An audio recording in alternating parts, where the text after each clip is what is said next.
Hello and welcome. Campaigning in the first phase of elections is now over. This general election exercise all set to begin.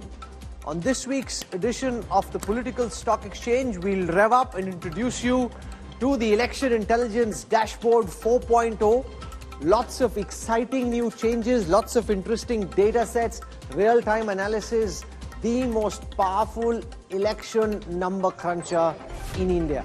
We'll get it up and running on this show and give you a sense of what to expect when 101 seats in phase 1 go to polls on the 19th. And that's my top focus on the news track.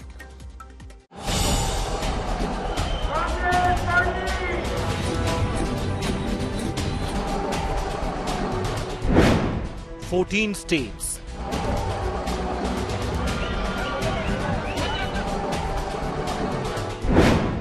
first phase of 2024 elections.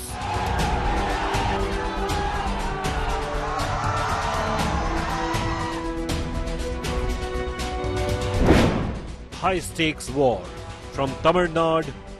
பிரிவினைவாதை அரசியல் செய்கிறது யார்? சாதியாலும் மதத்தாலும் மக்களை பிளவுபடுத்துற நீங்க திமுகவை குற்றம் சாட்டலாமா? All the three constituencies, BJP will get a record victory. To Hindi heartland. Modi की guarantee यानी guarantee पूरी होने की guarantee. RSS and the BJP are trying to destroy India's constitution and change India's constitution. Key battleground states decoded.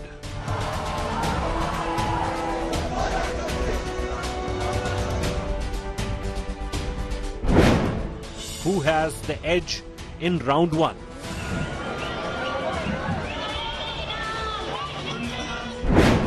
Political Stock Exchange. I want to start by giving all of you a sense of what to expect when the first vote is cast on the 19th of April at 7 a.m. Give you a sense of what all to expect in the first phase of polling. So I'll call up all the data sets for the first phase of elections to give you a sense of what to look out for when the first phase of polling happens. So here it is. First, a sense of where all polling will happen on the 19th. All of Tamil Nadu goes to polls. Half of Rajasthan goes to polls. A large part of the Northeast goes to polls. We've also got polls in Madhya Pradesh, Maharashtra, and in the Bastar region around Chhattisgarh. Then you've got all of Uttarakhand and Western UP going to polls as well. But make no mistake, in the first phase of polling, the NDA and the India Alliance are kind of equally placed. Remember, if polling was happening in Gujarat or Rajasthan or Madhya Pradesh, in the beginning it would seem as if the NDA was surging. In the first phase of polls, if you use the 2019 results as your base file, the India Alliance actually starts out with 48 seats. The Congress has 16 of these, the Samajwadi Party 2, and the rest 30. The NDA, on the other hand, actually has fewer, 45 seats, out of which 39 are with the BJP, 1 with the Janata Dal United, none with the Apna Dal, and 5 others. So actually there's less saffron and more blue in the first phase. And the most exciting of all the states where elections will happen, and also arguably the most consequential, is Tamil Nadu, where all the 39 seats of the state of Tamil Nadu go to the polls, out of which the India Alliance, the Congress and the DMK largely, had swept the state in the last elections. And this is where the BJP is this time hoping, and we've seen the number of interviews the Prime Minister has done with Southern media, the number of times he and the BJP top leadership have gone to Tamil Nadu. So this is where they're hoping to make a big impact. Will that actually happen, or will there be just an increase in vote share which doesn't really translate much into seats? The Congress starts out with 8 seats from the last time in Tamil Nadu, the DMK 24, the CPI 2, and the smaller regional allies 4. Let me introduce you to the guests joining me for this broadcast. We'll go state by state, look at the dynamics in each of these states, and I've started with Tamil Nadu. Rajdeep Sardesai joins us. He's in fact just come back recently from Tamil Nadu. With us also on the show is Tuhin Sinha from the Bharatiya Janata Party, Yashwant Deshmukh is joining us. We've got Charan Singh Sapra from the Congress, and we've got Sanjay Kumar from CSTS. So we've got Sanjay Kumar and Yashwant, who both been doing their polling, and Rajdeep's just come back after spending a few days in Tamil Nadu. So I'll start, Rajdeep, with you. You've tracked Tamil Nadu elections going back in time. How is this election in Tamil Nadu looking different from what we've seen in past elections in Tamil Nadu, especially given the kind of concerted effort the BJP has made, which clearly is a novelty regardless of what happens on the 4th? Thanks very much, Rahul. Yes, there are 2 or 3 reasons why this election in Tamil Nadu is distinctive.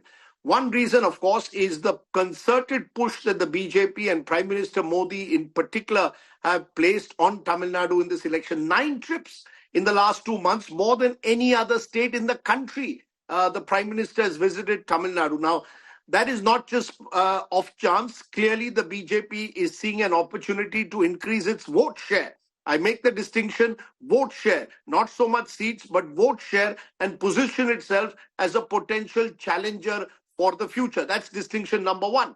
Number 2, remember, we're still in a phase where Tamil Nadu is emerging from the post-Karunanidhi, post-Jayalalitha phase. The AIDMK in particular has taken a big hit in this post-Jayalalitha phase. The party has broken into various factions, and it appears now that Palaniswamy certainly has emerged as the dominant figure there. So the AIDMK now in its new avatar is another factor in this election. And I would generally say this entire rhetoric or narrative of the North-South divide has played out in Tamil Nadu almost in an accentuated manner. All of this suggests that this is a unique election in many ways in Tamil Nadu. But the general sense I got, Rahul, is because the BJP is making this concerted push to occupy, dare I say, this opposition space, their real battle is with the AIDMK. And because of that battle essentially being to corner the anti-DMK Congress vote and the allies that the DMK and Congress have, I think it's advantaged DMK Congress across much of Tamil Nadu, simply because the opposition vote is getting divided. There is attraction for Mr. Modi. There is certainly interest in what the BJP is doing. But overall, I would say, Rahul, this to my mind, purely arithmetically, seems an election where it is advantage DMK Congress, quite simply because the opposition vote is divided. And we've seen in the past, Rahul, Tamil Nadu is one of those states where usually the winner gets over 30 to 35 of the 39 seats, last time 38 out of 39. So I think the India Alliance could well be getting off to a strong start in the state of Tamil Nadu, even as the BJP could well be in double digits in terms of vote share, even while it's unlikely to get more than 1, maximum 2 or 3 seats. At the alliance level, the India Alliance starts off with 57% vote share. The NDA has has about 10% vote share. And if I break this up party by party, you'll actually get a sense of how the BJP had only 3.5% vote share in the last elections. The Congress had 12.6%, the DMK 33.5%, the CPI 2, which is an ally of the India Alliance, and that essentially shows the enormity of the challenge. The AIDMK was at 19.4% in the last Lok Sabha elections. I want to give you a sense of the density map of Tamil Nadu and why this is important. It shows you, and this is where I want to start with Yashwant Deshmukh, that on 32 seats out of the 39 in Tamil Nadu, the India Alliance has a 50% plus vote share to begin with. And remember, the opposition's problems in Tamil Nadu are compounded, as Rajdeep was mentioning, because you've got the AIADMK fighting separately from the BJP. Both the AIADMK and the BJP were together. The complexion of the election could have been different. Because they're fighting separately, the opposition vote actually gets split. There are 6 seats where the India Alliance had between 40 to 50% of the vote share in the last Lok Sabha elections, and the NDA and the AIADMK haven't crossed 40% on more than 1 seat, and that really is the problem for the NDA. Now the challenge here, Yashwant Deshmukh, and your poll recently brought that out, is that the opposition vote in Tamil Nadu could split. The AIDMK vote comes down further, even though some of the local polling seems to be suggesting that the AIDMK isn't actually capitulating like a lot of the Delhi media would have people believe. So you've got the AIDMK coming down a bit from that 19.4. You've got the BJP and the NDA alliance going up. But given the fact that the India alliance is intact, and on pretty formidable ground, in the end, Tamil Nadu could potentially be advantage the India alliance and get them off to a good start in the first phase of polling. Well, Rahul, my numbers are kind of collaborating what Rajdeep just said. This election is not about DMK versus somebody. This election is everything about AIADMK versus the BJP to capture the opposition space. So what Mr. Annamalai has done, and the numbers are kind of backing that thing. You just showed that about 10% vote bank, approximately whatever the NDA got last time in terms of the current BJP plus PMK and couple of more. That vote share is almost touching 20%. So he is literally kind of taking this to the doubling the vote share. However, will that convert into the seat? Well, in our data, they are contesting really good in 5 seats. The NDA candidates, out of them, Kanyakumari and Coimbatore, they are pretty much very significantly number 1, number 2, very small gap, and they might very well flip by the time polling happens and by the time turnout happens. So keep an eye on these 2 seats. Apart from that, Theni is very critical. Dharmapuri is where PMK candidates, PMK leader's wife is contesting. And of course, OPS is contesting as an independent supported by NDA in Ramanathapuram. So these 5 seats, they are in the contest of number 1, number 2, out of which I would say they can very well flip the seats of Coimbatore and even Kanyakumari. But seats or no seats, it's a one-way traffic when you talk about it as in the split of opposition vote. In our numbers, in our tracker, AIADMK is tracking roughly about 25% for some time, and NDA is tracking roughly about 20% for some time. If you add them up, it goes up to 45%. If they would have been contesting together, would have any impact? Maybe. Who knows? But the DMK vote share, as long as they are polling more than 45% on each seat, if the opposition is divided, that it is anybody's guess how the seat is going to go. But one thing is very clear, these elections are extremely, extremely important, Rahul, to understand which way the politics of Tamil Nadu will go in the longer run. Because after the death, almost like 20 years back, Rangarajan Kumar Mangalam, after his death, BJP did not have any face in Tamil Nadu politics to bank on. I think Annamalai has given that face very, very aggressively, extremely aggressively, I must say. And that is the line of approach that they are taking. They want to draw a bigger line to say to AIADMK leaders, we are no more the junior partners. And at some point of time later on, like to overtake AIADMK in the fight for the anti-DMK vote or anti-DMK poll of Tamil Nadu. Okay, Tuhin Sinha, there is a contradiction given the fact that the BJP is trying to grow at the expense of the AIADMK.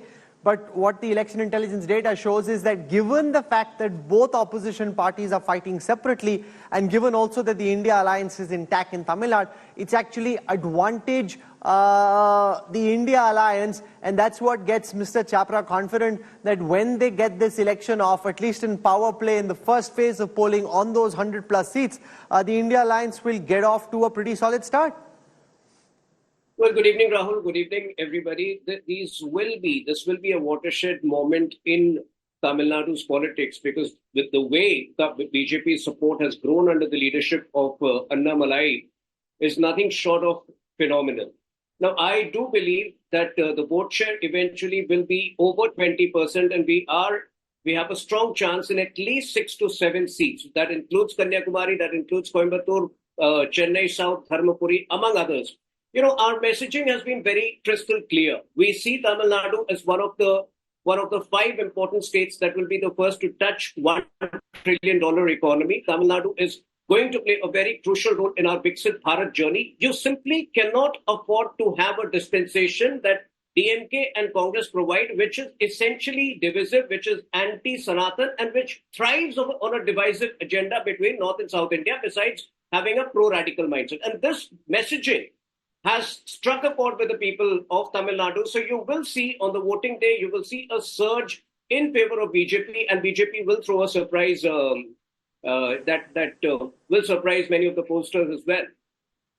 Let me give you a sense of how the turnout has really been in Tamil Nadu in past elections. So 73% in 2009, 73% again in 2014, and 72% in 2019. It will be interesting to see where this percentage ends up on the 19th. If you look at the gender voting percentages in Tamil Nadu, usually men have voted a little bit more, but that has now started changing towards the last few elections, and we're seeing this in several other states as well. You've now got a situation where more women are coming out to vote, and we've seen in past elections, especially with Jayalalitha, how women helped the AIADMK do better. Charan Singh Sapra, coming back to the big overall picture, while Tamil Nadu does provide some hope for the India alliance, the fact is, if you look at the overall picture for phase one, given that polling is also happening in phase one in parts of Rajasthan, in parts of Uttar Pradesh, do you think that's really where the problem is? Tamil Nadu will typically go along expected lines, but it is in the heartland where the BJP and the Congress are up against each other, and that's where the Congress's real problems are. See, Rahul, definitely in Tamil Nadu, the India alliance is on a strong wicket, and likewise, I would like to say, even in the Hindi heartland, there are the real issues on the ground regarding on which the people would like to vote. The issues are like the rising inflation, the rising unemployment, the financial disparity, the farmers' issue, the MSP of the farmers or the loan waiver of the farmers, the atrocities on Dalits, Mahilas, and all these things. These are the issues which are there on the ground in the Hindi heartland also. And people have been watching all this, that Bharatiya Janata Party, which is, I say Bharat ki jhuti party or Jumla party. So these Jumlas are not going to work. People have heard all these Jumlas for at least 10 years and people are not going to believe this. People just want to vote on the issues. Like this 2024 is going to be an election, Modi versus Mudda. People are going to see the Mudda, the issues. And likewise, they are going to vote. So I don't think so that Hindi heartland also, the BJP numbers are definitely not going to increase. They are going to decrease because they had full number of Rajasthan. Okay, Sorry? Sanjay Kumar, when was the last time we saw something like this? In an area where there is so much blue as there is in Tamil Nadu, the BJP making the intensity of effort, when you go back in time, given the low starting point for the BJP in the Lok Sabha elections in the state of Tamil Nadu and the intensity of the effort, when have we seen something like this? So much effort for such limited immediate gain. In the medium to long run, that could change. The BJP could become the alternate force over there. But right now, given what else is at stake, it's a lot of effort for limited gains. How do you look at this approach? And you've been doing your own polling, your own analysis. What are you picking up about Tamil Nadu? Rahul, more or less similar to what everybody else has talked about, maybe Rajdeep and Yashwant Deshmukh. We also are getting a sense that in Tamil Nadu, BJP has made huge inroads. And when I say huge inroads, it is compared to 2019 performance of BJP. My own sense is that BJP along with the allies are somewhere close to 20% vote. Now the question is, can this 20% vote convert into large number of seats? That's unlikely to happen. Yes, BJP may pick up few seats here and there, which could be case specific. But 20% votes cannot give a huge amount of seats to any party, and that's likely to happen. Yes, I think BJP has been able to put in a lot of effort. The gains, immediate gains may be small, but I think in the long run, I see Tamil Nadu politics moving in the direction of DMK on one side, DMK with its allies, and BJP taking a lead on the other end. AIADMK is going down, while the survey doesn't give me a sense of whether the trend would continue of AIADMK's decline. But given the fragmentation in AIADMK politics and the way BJP has been able to make inroads, at least from the pre-poll survey, my sense is that the politics in Tamil Nadu, the future politics in Tamil Nadu will be on two axes. One, DMK on one side, and the other side will be led by BJP in the coming years. Okay, from here, I want to come now to Maharashtra because, Maharashtra goes to polls in a very staggered fashion. You've got polls happening in phase one in Nagpur, in the Naxal-dominated area of Gadchiroli, Ramtek, Bhandara, Gondia, which is where Praful Patel comes from.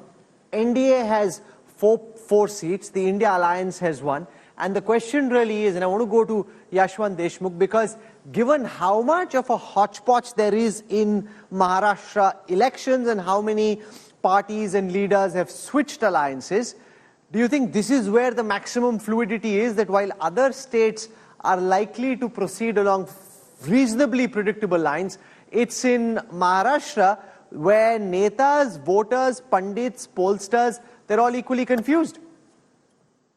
And they are confused for a good reason, Rahul, because in a state which was arguably bipolar for almost like 4 decades, all of a sudden we are looking at six-cornered equationing.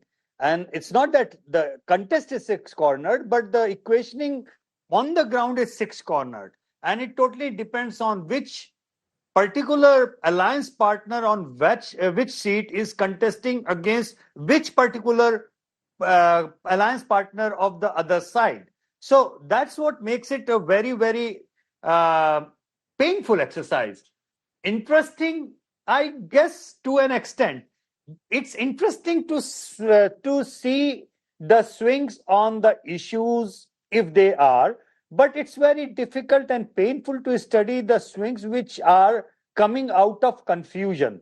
So that confusion among the voters is induced by the politics that has been played out. And having said that, I think eventually Maharashtra will be playing that TV soap of Kamzor Kari Kaun. It's not about which is the strongest point on which side of the alliance partner. It's gonna be eventually looking at which are the weakest parts of each alliance partner. And the numbers in our tracker, Rahul, they show, like the poll which we did for the ABP, the last one, the Kamzor Kadi, the weakest link of the opposition partner side is the Congress, and the weakest link seems to be on the NDA side is Ajit Pawar's, his candidates. So there is a chemical locha, if I may use the term, on two sides, two distinctive options. I don't see the core BJP voter being very, very enthusiastic about supporting Ajit Pawar's candidate as and where they are. Similarly, I don't see even a great sympathizer of Uddhav Thackeray voting for Congress in order to defeat Narendra Modi.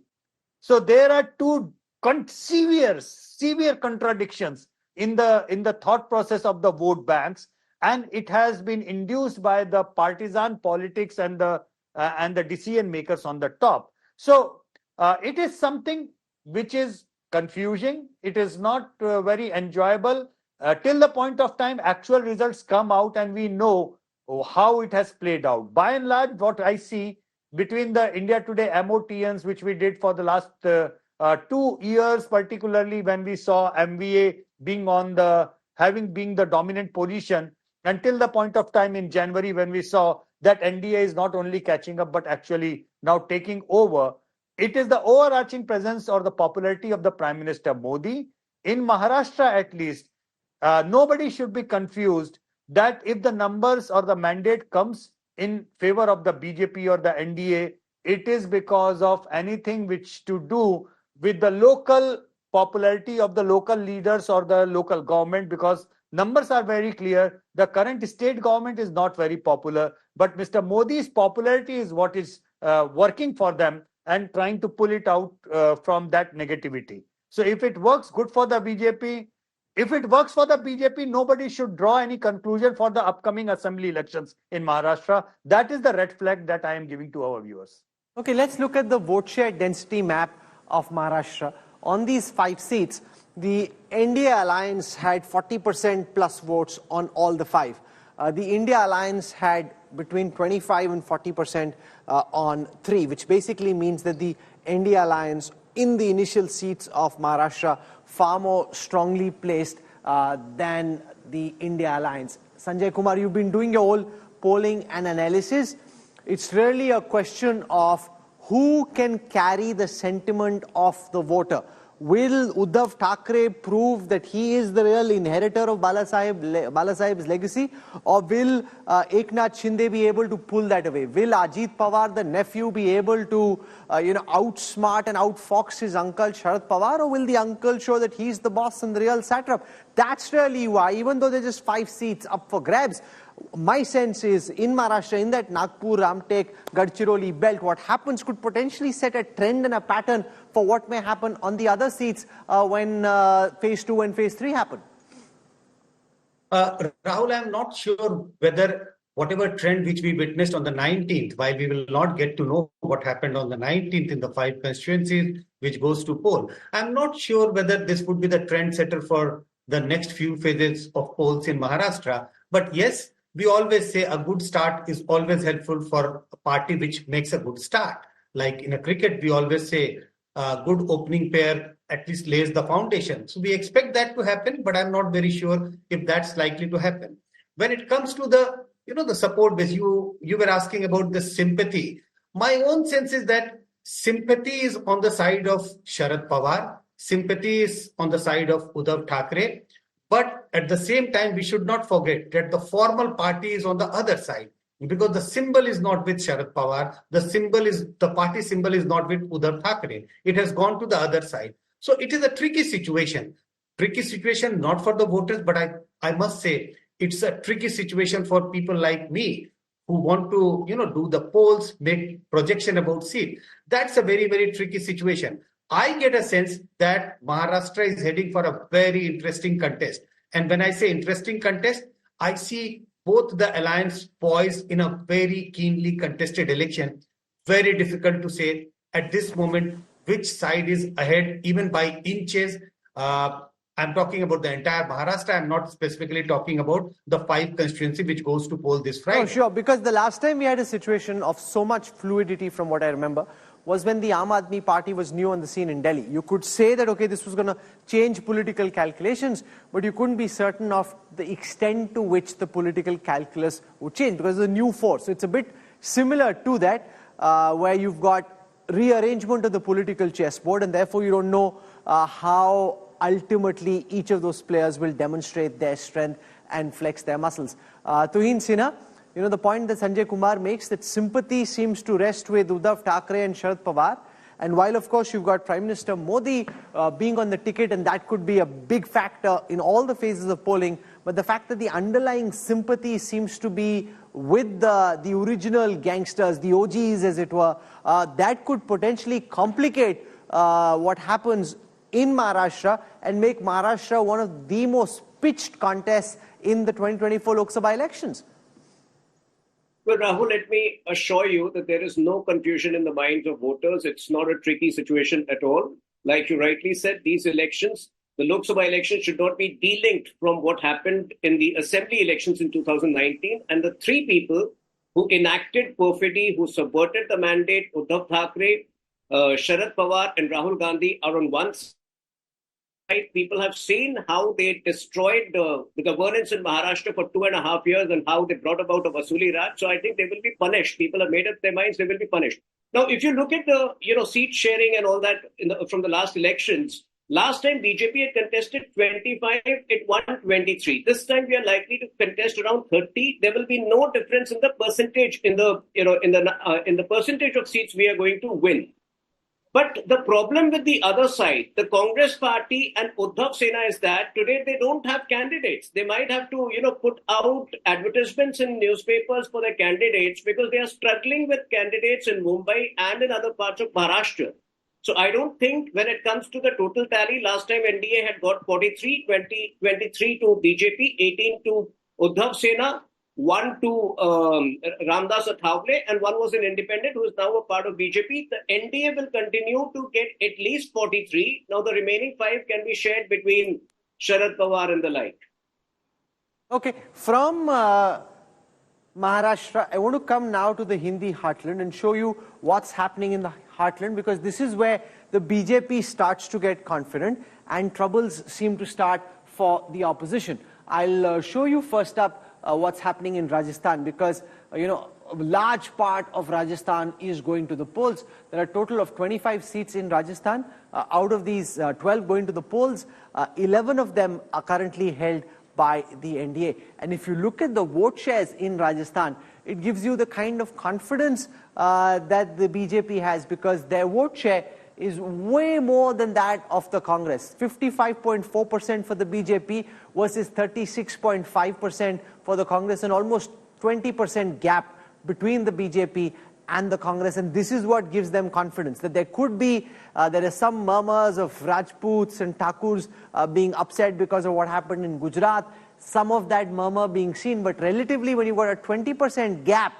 Charan Singh Sapra, in vote share, and I've started with Rajasthan, and given the fact that the assembly elections just got over, that gave a big lead. It's very difficult from there, especially given that Prime Minister Modi is also on the ticket in the heartland, in a state like Rajasthan, to reverse the trend of what happened in the assembly election. See, Rahul, first I would like to say 2-3 lines on Maharashtra, because I could not speak on that. Maharashtra judge as per the 2019 results. Maharashtra is going to be a totally different, like the earlier panelist said, there is some chemical locha. I would like to say that there is a practical locha also in the NDA over there. Like yesterday we saw in Kalyan, the candidate of Uddhav Sena, she was accompanied by the BJP MLA's wife. So there are so many such cases in Amravati, Nasik, you see Ratnagiri, Sindhudurg, there is a NDA. You see even in Nagpur there is a lot of problem. So these things in South Mumbai, Northwest Mumbai. So in Maharashtra it's not going to be so simple for NDA to win. It is the sympathies with Uddhav Thackeray, sympathies with Congress and Sharad Pawar. The India alliance is going to take a major chunk from Maharashtra, which BJP also knows. That's why they went to Raj Thackeray, a person who got 0.3% votes in 2019 and got one single MLA out of 288 seats.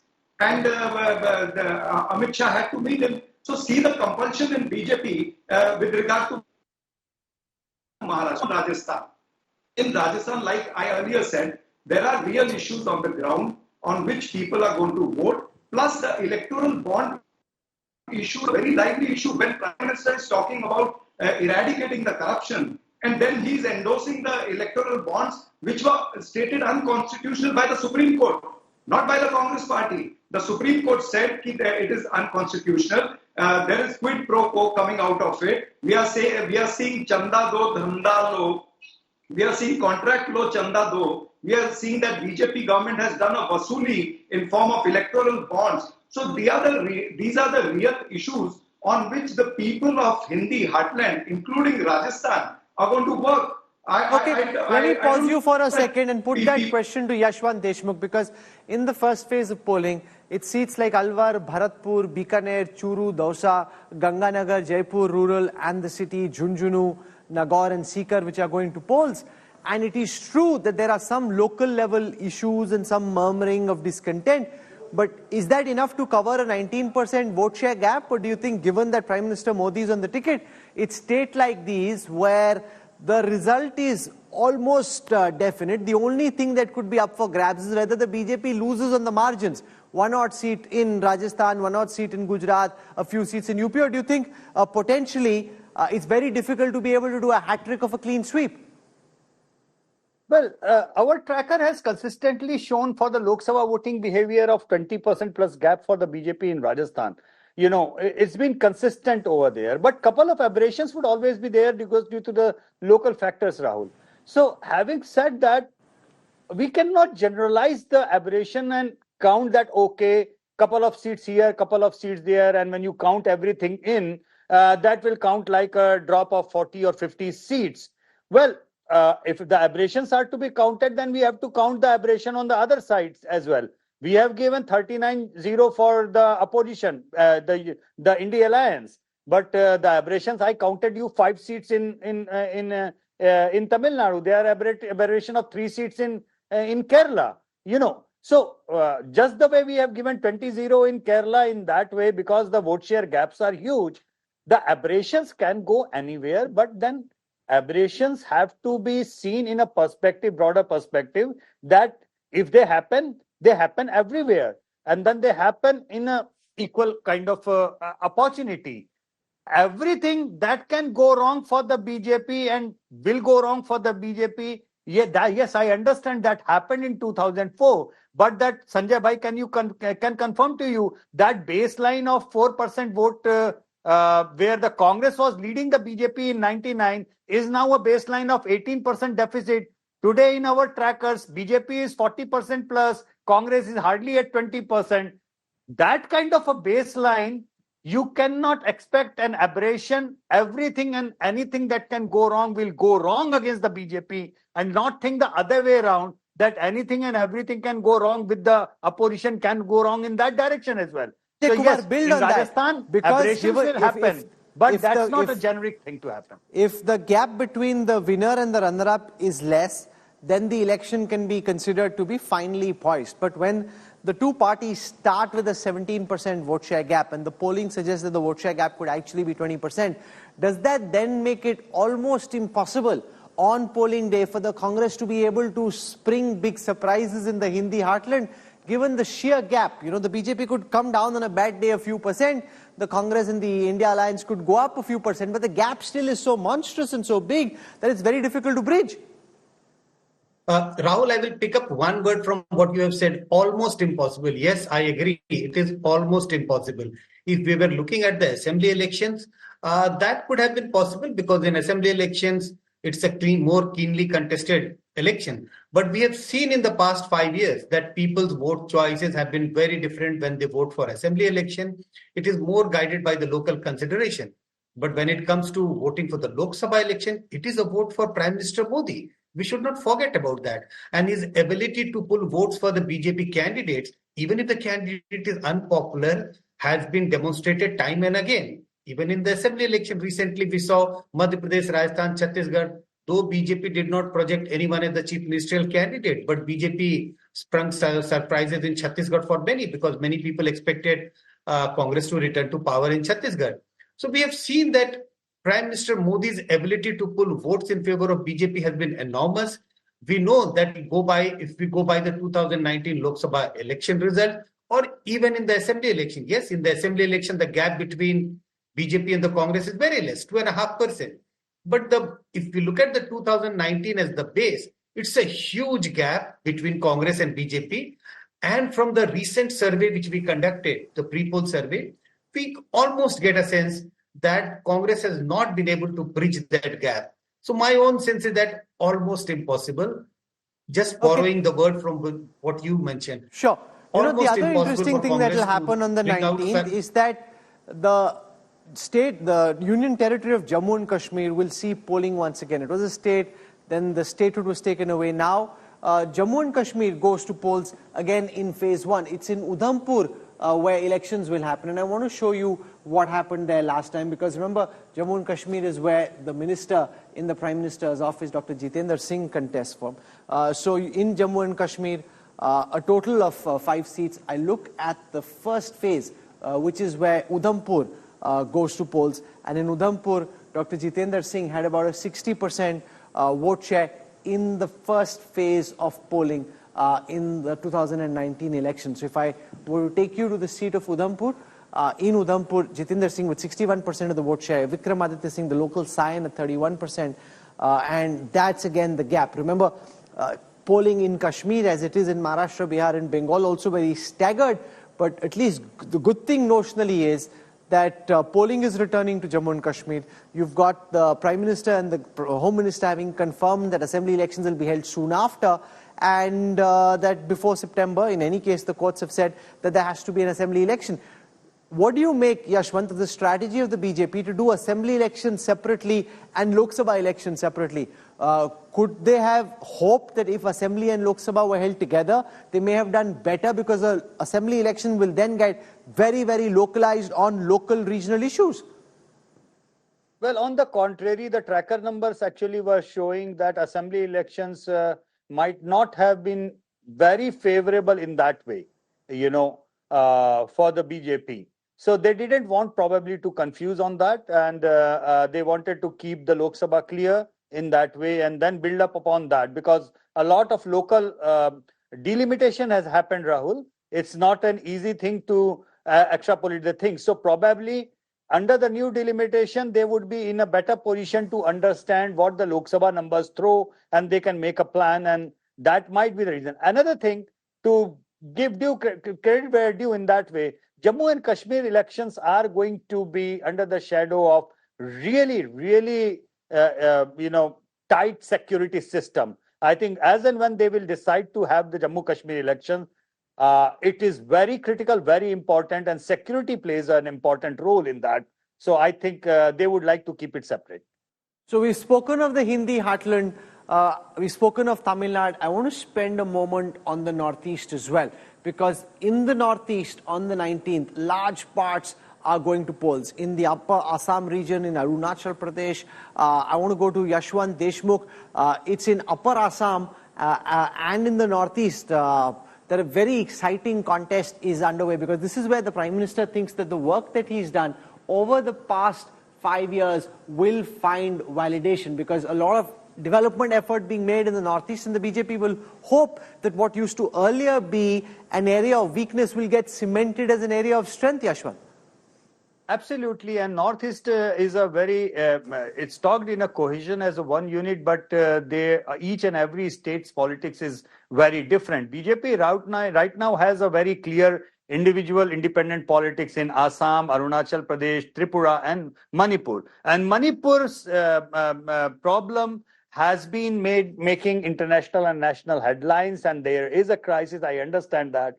But that has nothing to do what is happening in Arunachal Pradesh right now. I think they are ruling in the assembly over there. The chief minister ratings are good, and for the first time we are looking at after Mr. Sangma, Kiran Rijiju actually playing a very important and decent role in central politics. So I guess that between Himanta Biswa Sarma and Arunachal Pradesh BJP and the Kiran Rijiju, they have got it sorted out. One more interesting thing is, Rahul, it's not just about BJP playing important role. I am also observing in our tracker the kind of role that Congress is diminishing with every cycle in the Northeast. This could be one of those elections where Congress might like to register a comeback of sort, because Rahul Gandhi started his yatra over there, gave enough importance to Northeast in his Bharat Jodo Yatra. But at the same time, we are also witnessing a structural decline of Congress rank and file in the northeastern states. You put that question then to Charan Singh Sapra, because you make an important point. If I call up Assam, for example, in upper Assam, 5 seats, polling will be held on the seats of Dibrugarh, Jorhat, Kaziranga, Lakhimpur and Nagaon. Assam used to be, during the time of Tarun Gogoi, a strength area for the Congress. This is where now his son Gaurav is contesting, for example, on the seat of Jorhat. But what used to be an area of strength is increasingly becoming an area of weakness. In Jorhat, for example, last time around, Tapon Kumar Gogoi at 51% of the vote share, Sushanta Borgohain at 44%. So BJP is making an audacious dash for Tamil Nadu, where they had no hope in past elections. And the Congress is receding so much that in states which were areas of strength are now increasingly becoming areas of weakness, Charan Sapra. No, that may be your imagination, Rahul. But no, this is what the data is saying. It's not my imagination, sir. I'm only quoting the data. It's okay. But the recent yatra of Shri Rahul Gandhi, the Bharat Jodo Nyaya Yatra, that has definitely made a big impact in the entire Northeast. Whether that is Assam, Arunachal Pradesh, Manipur, and even what happened in Manipur, it cannot be discarded by any of the northeastern states. People have seen that how the state government as well as the central government has failed in Manipur. Such a long riots, and how the females were paraded over there.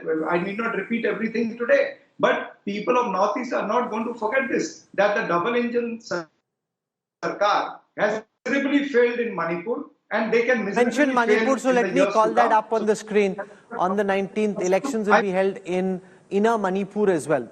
where Rajkumar Ranjan Singh of the BJP had won with 35% of the vote. Onan Nabakishore of the Congress came in second. And this is the question, Tuhin Sinha, that the opposition asks, that the Prime Minister is travelling, the Home Minister is travelling, they don't now go to Manipur. It's almost as if you're pretending that Manipur never happened. That's the question the opposition is seeking to draw the attention of the Indian voter to. Well, Rahul, the Home Minister, Honorable Home Minister, was in Manipur 2 days ago, where he very emphatically said that the division of the state will not be allowed, which is what the Congress secretly wants. You know, you need to realize that the period between March 2017 and April 2023 was also the longest phase of peace and prosperity for the state. But yes, there were certain ghosts which we felt had been done away with, which we felt had been exorcised, but which sprang back to haunt us. And that is precisely where the Congress legacy still continues to haunt the region. When Rahul Gandhi takes out this Nyaya Yatra, people realize that the biggest anyaya to the region has been done by the Congress governments, whether it was Nehru's very callous remarks when Bondila was taken over in 1962, or the Nellai massacre of 1983, where 1,700 people in Assam were killed overnight. So, you know, that this region will never forgive the Congress party. In the last 10 years, they have seen how we have brought seamless connectivity across the region with a spend of 4 lakh crores of capital expenditure.